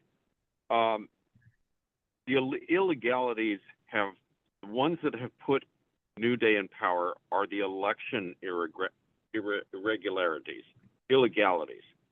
Okay. There are many ways that the elections have been rigged. That's how New Day got into power, in addition to their disregard of due process under the bylaws that we had until April 3rd. Okay, and this has been going back for years. So it's not only the financial areas that have to be addressed by a court in LA County in order to expose the illegalities, and these illegalities are distinct in each of the 5 signal areas. This is why they want to nationalize their authority and their obfuscation of financial business, because a lot of it has been illegal. This is not how they empower themselves, you know, unless you're talking about making sure that the most powerful programmers, that is, station personalities, broadcast personalities, that have the most clout in regards to political pressure behind the scenes to manipulate who is going to be hired as general manager to protect those shows. About 30 seconds. So John. again, About 30 seconds. the, Please go ahead. You got about 30 seconds. no, I need you to stop talking. Thank you. All right. It is absolutely imperative that a comprehensive legal complaint be filed. The stipulated judgments on these fraudulent settlements, these are a charade. We have to hire an attorney in LA County somehow. Otherwise, there's no way we're going to save this network, period. New Day got empowered through illegal elections, not the finances. Does everybody understand this? Question mark. John, is that good? Michael, he might be through. He's not muted. Oh. So if people are interested in being on somebody that will work on, I made efforts to try to find a lawyer and to try to, work on that, pretty unsuccessful. If anybody else wants to work on it, they're welcome to do so. I do agree that, I think a TRO is needed to prevent them from hiring additional general managers under the terms of these new bylaws. James, go ahead. Yes, just briefly, I'm just speaking to, I forget who mentioned about the unwieldyiness of the LSBs and these boards. I mean, just having some involvement at the time, a very key aspect of the bylaw transformation was to make sure that listenership, that those stakeholders, if you will, in the station have appropriate and significant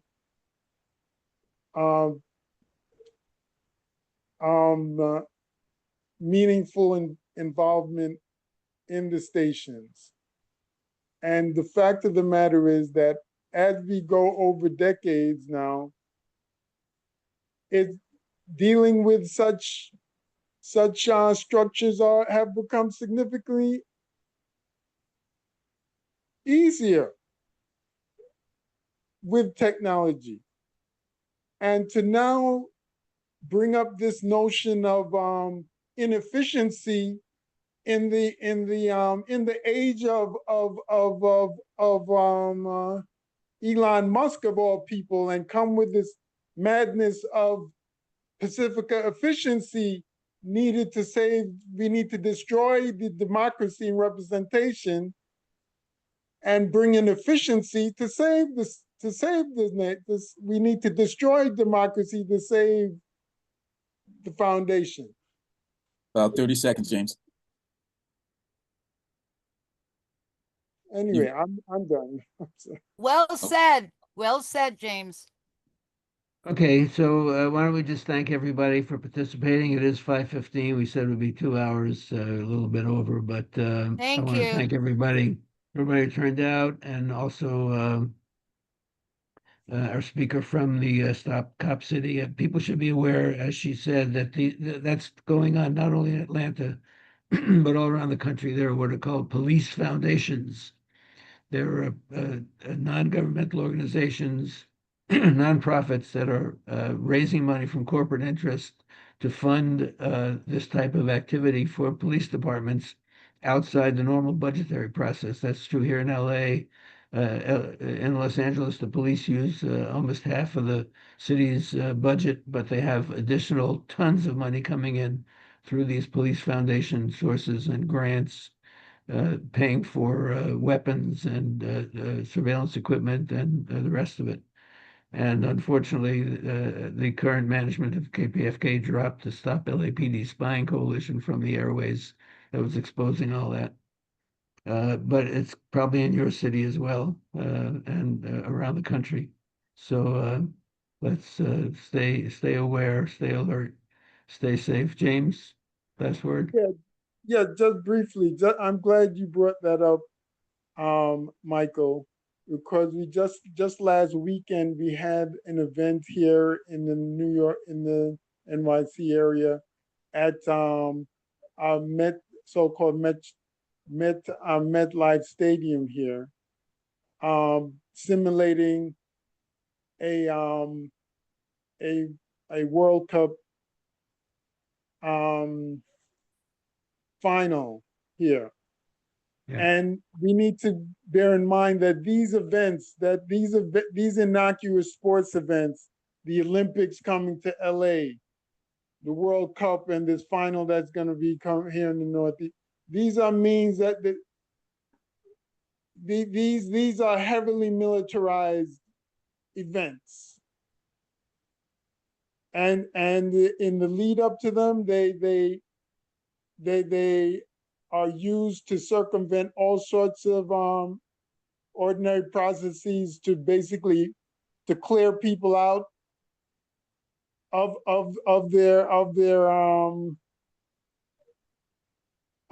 where they've traditionally have lived and had is gentrification on steroids and so forth, all of the other processes. But anyway, I'm sorry to be so important, but All we right. need to That'll be the last word. Yeah, they're NSSEs, National Security Special Events, and they're seedbeds of repression. All right. Well, thank you all. We're going to wrap it up. We're going to end it. And if you want to email us, it's pacificafightback@gmail.com. The website is pacificafightback.org, and we will have the video and possibly a transcript up within a week. And we'll try to convene these meetings for the finances, the bylaws, and maybe something else that came up too. All right. Take care. Thank Bye-bye. you. Bye-bye, everybody. Good work, Okay, thank you. everybody. Have a good Yeah. day. Be Thank you, well. Stay Michael. safe. Keep Thanks for struggling. coming. Thanks, Yes, thank you. Okay. Yes. Sheila has it. End racism in the Pacifica.